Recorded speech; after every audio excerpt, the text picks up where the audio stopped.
উম্মতে মুসলিমার উপর ঐতিহাসিক দায়িত্ব দাঁড়ায় গাজ্জাকে ইসরায়েলি আগ্রাসনের হাত থেকে রক্ষা করার জন্য তাদের পাশে দাঁড়ানো। ইতিমধ্যে আগামীকাল 7 এপ্রিল বিশ্বব্যাপী ইসরায়েলের আগ্রাসনের প্রতিবাদে জাতি, ধর্ম, বর্ণ নির্বিশেষে সারা পৃথিবীর সকল শান্তিকামী মানুষ, মানবতাবাদী মানুষ প্রতিবাদের ডাক দিয়েছে এবং প্রতিবাদ কর্মসূচি পালিত হচ্ছে। সেই ধারাবাহিকতায় বাংলাদেশেরও দলমত নির্বিশেষে সকল মানবিক গোষ্ঠীগুলো তারা গাজ্জার এই আক্রমণের এবং নির্বিচারে ফিলিস্তিন গাজ্জা উপত্যকাবাসীর উপর পরিচালিত ইসরায়েলি বর্বর হামলার বিরুদ্ধে প্রতিবাদের ডাক দিয়েছে। আন্তর্জাতিকভাবে আগামীকালকে সারা বিশ্বব্যাপী যে কর্মসূচি পালিত হচ্ছে তারই অংশ হিসেবে বাংলাদেশেও বিভিন্ন পক্ষ থেকে, বিভিন্ন সংগঠন, ব্যক্তিবর্গের পক্ষ থেকে বাংলাদেশের মানুষকে প্রতিবাদী কর্মসূচিতে শামিল হওয়ার আহ্বান জানানো হয়েছে।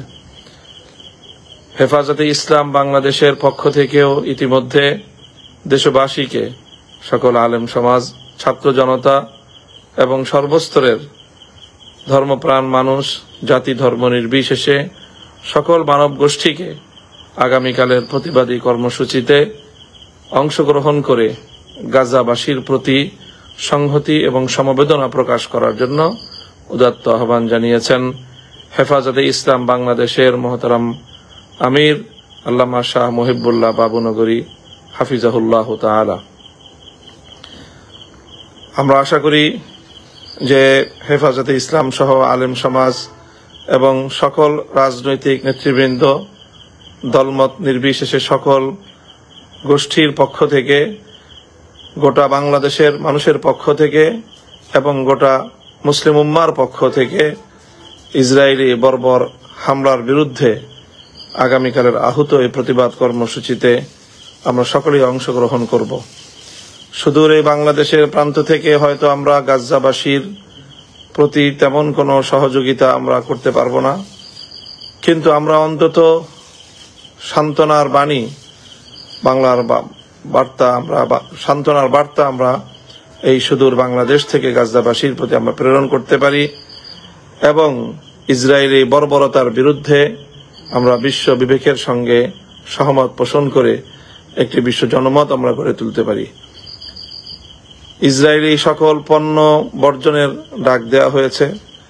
আমরা স্পষ্টভাবে প্রত্যক্ষ করছি যে মার্কিন সাম্রাজ্যবাদী সরকার, ডোনাল্ড ট্রাম্প সরকার অত্যন্ত নির্লজ্জভাবে গাজাবাসীর প্রতি ইসরায়েলের পরিচালিত এই বর্বর হামলাকে প্রত্যক্ষভাবে তারা সমর্থন এবং সহযোগিতা করে যাচ্ছে। ডোনাল্ড ট্রাম্প প্রশাসনের এই বর্বর নীতির বিরুদ্ধে খোদ মার্কিন যুক্তরাষ্ট্রে ব্যাপক বিক্ষোভ পালিত হচ্ছে। আমরা সেই বিক্ষোভকেও সমর্থন জানাই এবং সেই বিক্ষোভকারীদের বিক্ষোভের সাথে আমরাও সংহতি প্রকাশ করছি। ইসরায়েলি সকল পণ্য বয়কটের যে চলমান উম্মার ডাক, সেই ডাকের সঙ্গে বাংলাদেশের সকল শ্রেণী ও পেশার মানুষকে সর্বাত্মক সহযোগিতা করার, একাত্মতা ঘোষণা করার উদাত্ত আহ্বান জানাচ্ছি। হেফাজতে ইসলাম বাংলাদেশের পক্ষ থেকে আগামীকাল বাদ জোহর দেশব্যাপী প্রতিবাদী যে হরতালের কর্মসূচি বিশ্বব্যাপী পালিত হচ্ছে তাতে অংশগ্রহণ করার জন্য সবিশেষ আহ্বান জানানো হয়েছে। তাই আমি বাংলাদেশ হেফাজতে ইসলাম বাংলাদেশের সারা দেশের সকল জেলা, থানা এবং অধস্থন সকল ইউনিট এবং কমিটির দায়িত্বশীল এবং নেতৃবৃন্দকেও উদাত্ত আহ্বান জানাবো যে আপনারা সকলেই যার যার জায়গা থেকে আগামীকালের বৈশ্বিক এই আন্দোলনে নিজ নিজ ভূমিকা আপনারা পালন করবেন এবং সম্মিলিত ব্যক্তিগত সকলভাবেই আগামীকালের কর্মসূচি সফল করার লক্ষ্যে আমাদেরকে যার যার জায়গা থেকে সাধ্যমতো ভূমিকা পালন করে যেতে হবে। আল্লাহ পাক রব্বুল আলামিন গাজ্জাবাসীকে ইসরায়েলের এই বর্বর আক্রমণ থেকে হামলাযজ্ঞ থেকে রক্ষা করুন এবং সারা পৃথিবীর উম্মত জেগে উঠুক। উম্মতে মুসলিমা ইসরায়েলের বর্বরতার বিরুদ্ধে যে বৈশ্বিক অনিবার্য জিহাদ, যেই জিহাদের মধ্য দিয়ে উম্মার মুক্তি ঘটবে, সেই বৈশ্বিক জিহাদের আহ্বান জানানোর জন্যও বিশ্ব উম্মার মুসলিম নেতৃবৃন্দের প্রতি আমরা উদাত্ত আহ্বান জানাচ্ছি। আল্লাহ পাক রব্বুল আলামিন ইসরায়েলকে ধ্বংস করুন এবং এই বিশ্ব মানবতার এই বৈশ্বিক প্রেক্ষাপটে একটি ক্যান্সার জীবাণু হিসেবে অবস্থানরত ইসরায়েলি গোষ্ঠীর অস্তিত্বকে আল্লাহ পাক ভূপৃষ্ঠ থেকে নিশ্চিহ্ন করে দিন। গাজ্জার আর্ত মানবতার ডাকে আল্লাহ পাক রব্বুল আলামিনের সাহায্য নেমে আসুক আসমান থেকে।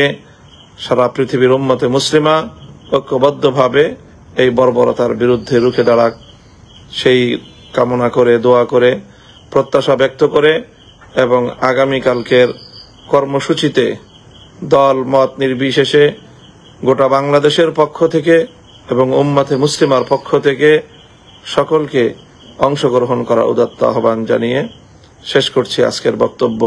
ওয়া আখিরু দাওয়ানা আলহামদুলিল্লাহি রাব্বিল আলামিন। আসসালামু আলাইকুম ওয়া রাহমাতুল্লাহ।